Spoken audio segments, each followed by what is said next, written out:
नमस्कार दोस्तों, आप सभी को हमारे यूट्यूब चैनल पे स्वागत है। आज हम इस मूवी के बारे में आपको इन्फॉर्मेशन देने वाले, उसका नाम है सुपर खिलाड़ी 2 और ये मूवी आपको किस प्लेटफॉर्म पर, किस टेलीविजन चैनल पर देखने को मिलेगा, उसके बारे में भी एक जानकारी देंगे। तो चलिए शुरू करते हैं। रावशा अनुवाद किया 2014 की भारतीय तेलुगु भाषा की एक्शन कॉमेडी फिल्म है जो संतोष श्रीनिवास द्वारा लिखित और निर्देशित किया गया है। इसका निर्माण श्री लक्ष्मी नरसिम्हा प्रोडक्शन के लिए बिलाकोंडा सुरेश के मलकोंडा गणेश बाबू द्वारा किया गया था और इसमें एन.टी. रामाराव जूनियर, रामंता सोमिता, सुभाष ब्रह्मानंदम ने अभिनय किया था, जबकि नासर जयसुधा और जमसी शिंदे सहायक भूमिका निभाई थी। इस थमन ने फिल्म के लिए संगीत तैयार किया, जबकि सायन में नायडू ने छायांकन का कार्यभार संभाला। फोटोग्राफी वेंकटेश्वर राव ने फिल्म का संपादन प्रदान किया। गाने युवन रिटर्न्स छात्रा कार्तिक के इर्द गिर्द घूमती है, जो अपने चाचा धनंजय की बेटी नंदू से शादी करने का वादा करता है, जो उसकी मां की इच्छा थी। एक छोटे से पारिवारिक झगड़े का अंत दोनों परिवारों का अलग होने से होती है। वो नंदू के उससे शादी करके लिए मानने के लिए उसके कॉलेज में जाता है, लेकिन अगली से मना लेता है। जब वो किसी अजनबी की मदद की तो स्थिति के फंस जाता है। कहानी बाकी भाग इसके बारे में वो कैसे नियंत्रण करता है, अपनी माँ की इच्छा के कैसे पूरा करता है। ये फिल्म 13 फरवरी 2013 को हैदराबाद में लॉन्च किया गया था। मुख्य फिल्मोग्राफी अगस्त 2013 को हैदराबाद में पंजाब फिल्म में शुरू हुई। फिल्म का अधिकांश भाग अन्नपूर्णा स्टूडियोज, नारायण स्टूडियोज, रमंडो फिल्म सिटी और हैदराबाद में बाहरी इलाकों में पर शूट किया गया था, जबकि फिल्म का बड़ा हिस्सा जयपुर में मणिपुर में शूट किया गया था। सिटीरेज में एक गाने की शूटिंग के बाद फिल्म की शूटिंग जुलाई 2014 को हैदराबाद में समाप्त हुई। दर्शक की बीबी निर्णायक ने फिल्म के कुछ दृश्यों के लिए आवाज़ दी। फिल्म का 29 अगस्त 2014 को निर्णायक तिथि के पूर्व संध्या पर दुनिया भर में सिनेमाघरों में रिलीज हुई। आलोचकों से मिश्रित समीक्षा मिली, जिनमें से अधिकांश ने इसे नियंत्रण सामूहिक फिल्म में रूप में दिखाया गया था। फिल्म व्यावसायिक रूप से सफल रही। संयुक्त राज्य अमेरिका में स्नातक की पढ़ाई पूरी करने के बाद कार्तिक भारत लौटता और उसकी मां उसकी भाई अनुजय की बेटी इंदु से उसकी शादी करने का फैसला करती है। जब कार्तिक के पिता धनंजय के घर यही पूछते जाते हैं, तब उपमान होता है। धनंजय मेयर बनने की योजना बनाते हैं। कार्तिक उसे सबक सिखाने और उसकी बेटी से शादी करने का फैसला करते हैं। सबसे पहले उन्होंने धनंजय के मेयर बनने की संभावनाओं को खत्म कर दिया। बाद में वो किसी तरह इंदु को शादी के लिए मनाने के लिए उसके कॉलेज में शामिल हो जाते हैं, जहाँ उसकी मुलाकात माध्यम से होती है, जिससे उसके प्यार हो जाता है, जिसे वो धनंजय की बेटी समझ लेता है। कार्तिक और इंदु के बीच टकराव पैदा हो जाती है जब वो उसे पता चलता है कि इंदु उसके चचेरे बहन है, न कि भाग्य। तब वह इंदु के बदला लेने के कारण माध्यम से रिश्ता तोड़ चुका होता है। कार्तिक अंत में धनंजय को चुनौती देता है, जो फिर गैंगस्टर कपूर रेड्डी के पास जाता है। इंदु इसे व्यवहार करती है जैसे वो कार्तिक से प्यार करता है, ताकि वो वहाँ से भाग जा सके और अपने प्रेमी को ढूंढ सके, उसे उसके कमी नहीं देखा सके।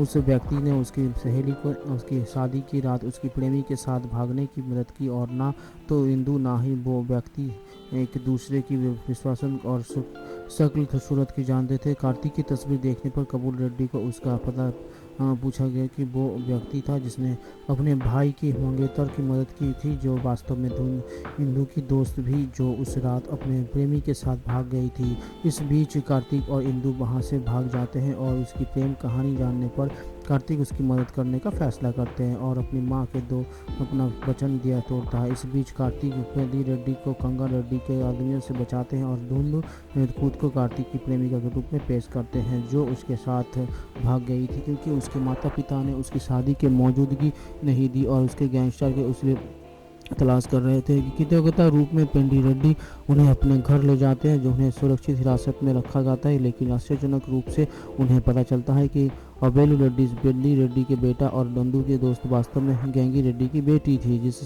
व्यक्ति ने उस रात गैंगी रेड्डी को बेटी की शादी में मदद की, वो खुद कार्तिक था, और वो उस रात से अनजान थे कि व्यक्ति जिस लड़की को मदद के लिए अपने फ़ोन पर बात की थी इंदु थी। इंदु इस बात से अनजान की है कि कार्तिक की वो शख्स है जिसमें वो बार करती है। धनंजय इस स्थिति का उपयोग करता है और नंदू को उस व्यक्ति के रूप में पेश करता है, जो वास्तव में एक अमीर करोड़पति का बेटा। उसके साथ इंदु की शादी को योजना उसने बनाई थी। कपूर रेड्डी और उसके भाई राजू का नाम का एक झूठे व्यक्ति को लाने के हैं और उसे उस व्यक्ति के रूप में गलत तरीके से पेश करते हैं, जिसे उस रात दुल्हन को भागने में मदद की थी, लेकिन उसे तुरंत वहीं मार जाता है, क्योंकि दूल्हे अब्दुल रेड्डी के भाई अब्दुल रेड्डी, जो कार्तिक के कारण कोमा में है, उसके स्वस्थ होने का उसे मारना करता है। उसे कार्तिक द्वारा कई मौका ना दिया जाता है, जो उसे बीच इंदु पर एक अच्छे पान बनाने की कामयाब होता है। जब वो पेंडी रेड्डी को एकजुट करता है तो इस प्रकार प्रभावपूर्ण अभिनय करता है। नंदू को पेंडी रेड्डी को से बचाया जाता है। जब उसे प्रदोष लेकर घर की खूबसूरत मूर्ति के तोड़ दिया जाता है, वो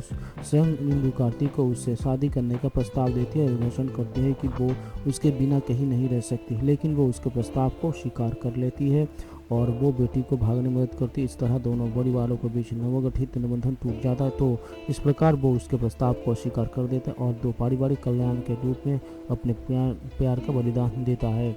चिट्टी को मदद करने के लिए कमलेश्वर के गिरोह से बचाता है। भले ही वे अलग हो गए हैं, चिट्टी कबूल करता है कि हालांकि वो कमलेश के लिए काम करता था, लेकिन देवा के साथ उसकी दोस्ती सच्ची थी। घटनाओं के एक अद्भुत मोड़ है। देवा को बचाने के पहले कमलेश का गिरोह चिट्टी का अपहरण कर लेता है और उन्होंने ड्रग्स बरामद करने के लिए उसे काट दिया। देवा ठगों से बचना है और चिट्टी को बचाने के लिए चिट्टी अनुरोध करता है कि देवा उसे जला दे ताकि उसके परिवार को उसकी मृत्यु के बारे में कभी ना पता चले।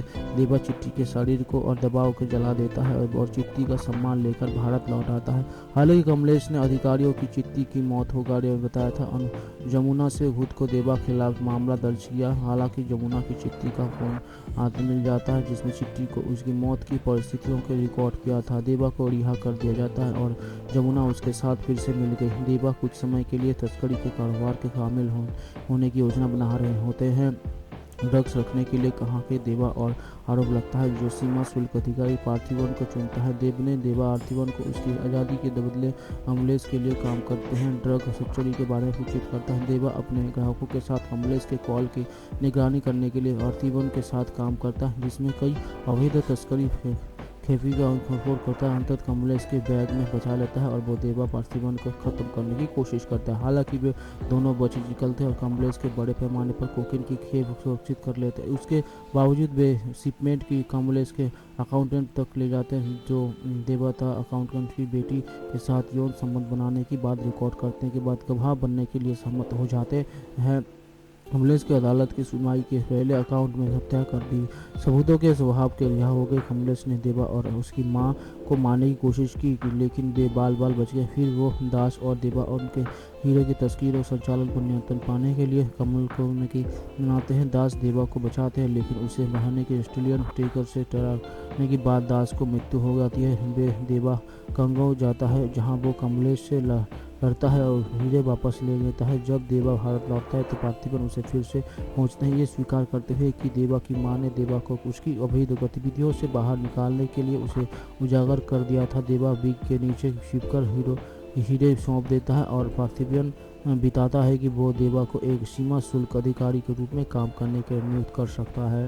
गोली मार देता है, लेकिन उसे आनंदी द्वारा बचा लिया जाता है, जो उसके लिए गोली लेता है, जो उसकी शरीर की हड्डी के सामर्थ्य होती है, जिसमें वो जीवन भर में अपहरित हो जाती है। शिवराज चामुंडी नवनियुक्त जिला कलेक्टर है, जो व्यवस्था बहाल करने का सभी सामूहिक हिंसा को रोकने के लिए सामने आती है। मारी आनंदी के साथ छुप जाती है, जिसके पैरों को लकवा मार गया है। 60 साल के बीत गए हैं और वो विजय कलाई होकर अमीर डॉन बन गए हैं। लेकिन जब कलाई को संपत्ति का विधायक उम्मीदवार बनने का मौका मिला तो विजय ने कलाई और उसके परिवार को धमकी देता है कि अक्सर विजय उसके जब शिव मारी को ढूंढता है, प्रयास करता है। आनंदी को साथ अपनी तस्वीर पोस्ट करते हैं। मारी विजय से मिलता है और अनुरोध करता है कि वो तस्वीर हटा दे। फिर उसने खुलासा किया कि वो नेक्सानी से एक बुजुर्ग जोड़े के साथ रह रहा था। आनंदी गर्भवती हो जाती है और स्वस्थ बच्चे का जन्म देता है। हालांकि पक्षपात की जटिलताओं के कारण आनंदी के प्रसव के कुछ मिनट बाद ही मृत्यु हो जाती है। मारी फिर बूढ़े जोड़े